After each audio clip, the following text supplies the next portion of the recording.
Alrighty, so now we're gonna do some things to this, the castle shape up there. So I'm going to lock my foreground hill layer here, unlock the layer 1 that has everything else on it. I'm gonna make a new layer, call this castle, so the castle is just on its own layer. Again, select it and drag this little dot up to the new layer, and now I have those other two layers locked. So let's do a few things here. Oops. Let's give it a nice doorway here. This is, oops, come on. There we go. The solid black. That is now solid black. Okay, so good. Now we have some solid black on that focal point. I want to put a little black shadow right along this side of the building, so I'm going to use my shape builder tool for that. So first I'm going to switch to the pen tool and just draw that shape there. It can help if these are turned off sometimes. Then I'm going to select that dark shape, hold shift and select the castle. Then go into my shape builder tool. Where's that? Right here. And get rid of this part. So all I have to do is hold Option or Alt on PC and click. Now I kind of have a dark shadow over one section of it. Okay. What also might be nice is to have a little, very, very slight gradient here to act like the sun's hitting and it's kind of fading over into this darker value. So to do that, it's a little bit tricky. So I want to keep this darker value here, right? The current value of the castle. I want to save that value. So in order to do that, I'm going to double click here. And this number down here is the number for my value, or this weird little code. So I'm going to copy and paste that, Control C. Now it's copied. I select the shape. I'm going to turn on the gradient. And remember, go back to that gradient video if you need to see how to use these different sliders and things. But this will basically be one side of the gradient from where it starts at. So when you go onto RGB here, I can put my code of that value that I copied earlier, Command V. So now I know it will end with that code. I'm going to put it here for the start also.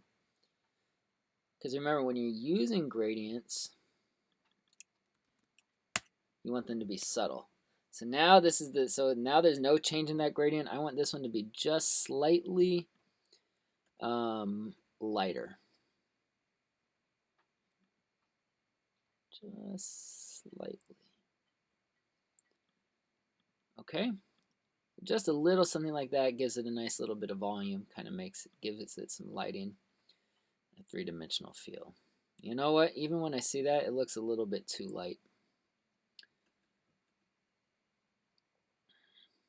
So I have a couple options. I can go in and darken this hill in the background, or I can adjust that gradient. Let's see what will work better.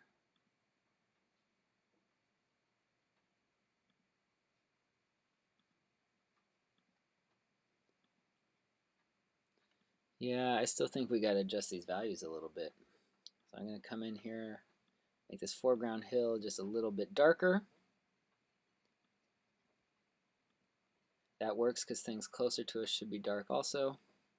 Let's make this hill just a little bit darker, just so we have a little bit more value contrast. Maybe lighter.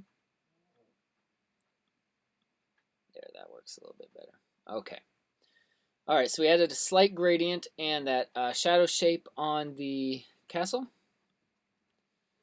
So now we want to add some texture. So what is this castle made out of? Probably some sort of stone-like structure. So I'm just going to start drawing some stone or kind of old-timey brick shapes on here. And again, I'm going to just draw a few of them.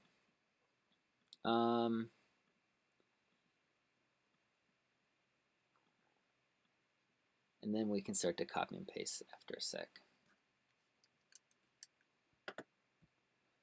Okay. Right now there's too much value contrast on there. So if you can select multiple things and change all of their values at the same time. So I just held shift and clicked all of those. Now we'll see how dark that gets. There we go. That's looking better. So it's not going to stand out a whole bunch. You know what I'm even going to do? I'm going to turn these down to solid black, and then adjust their opacity to make them stand out less.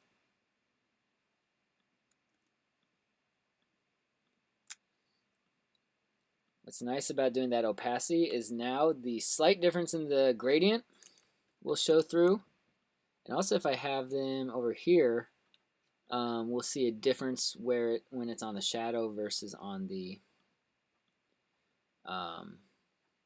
regular part. So you see how you get two different values within that one shape. Okay, so now you can just start copy and pasting these all over, or not all over, just in a few spots. So if I was to fill up this whole thing with these brick shapes, it would start to get a little bit too busy. So you can just do enough so you think it looks good. Get a variety of those shapes in there.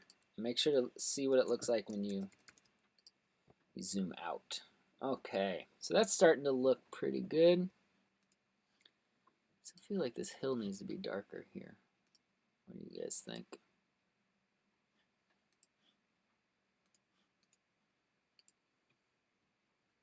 Yeah, I think that looks a little better. So I would have to go back on this foreground hill and adjust the value of some of these so they still stand out.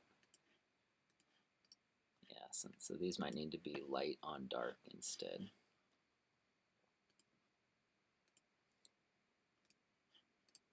There we go. All right. Okay. So back to the castle. So we got some shadows on there, a very, very slight gradient, and now our brick texture. So another general recommendation with most things is you want everything in your compositions, especially for this final project when it's related to storytelling, to look used. And especially if you're drawing something that's old, you want it to look beat up and old and cracked and dirty. So like this castle is beat up and old and cracked and dirty. So let's what I'm going to do here, that is not the right layer, make sure I'm on my castle layer. I'm just going to draw a stroke that goes over the whole thing, kind of like this. So this is a good way to get some dirty or gritty texture. Actually, let me make it go around the door shape.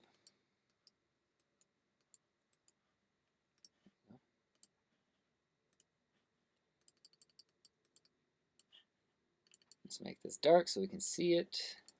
Okay. So this is where we can go back and use some of these textured strokes all the way from that first project. So people have been using these in different spots. But some of the ones like this can be really nice for just some texture. And I actually saw some people do something similar to this on the previous project. So that's good if you're already thinking about this a little bit. Okay, so there, that one looks kind of cool. Let's see, let's copy and paste. This one we can try a different stroke on it. There's one that has a whole bunch of little dots on it. Here, yeah, like one of these ones.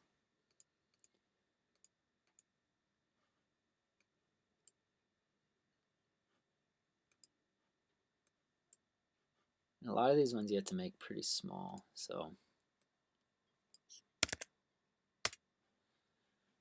Okay. So you can layer these up in different ways and see which ones look best, but it kind of just adds that gritty little texture to it. Again, then you could come in with this opacity, which is probably good so it doesn't stand out too much. This is the thing where you're just adding those little bits of details to it, a little bit of texture to make it stand out and make it a little bit more unique. More texture on things in the foreground and on your focal point. Alright, so in the next video we'll add a few shapes to the background and I'll show you guys some different filters that you can use on your shapes.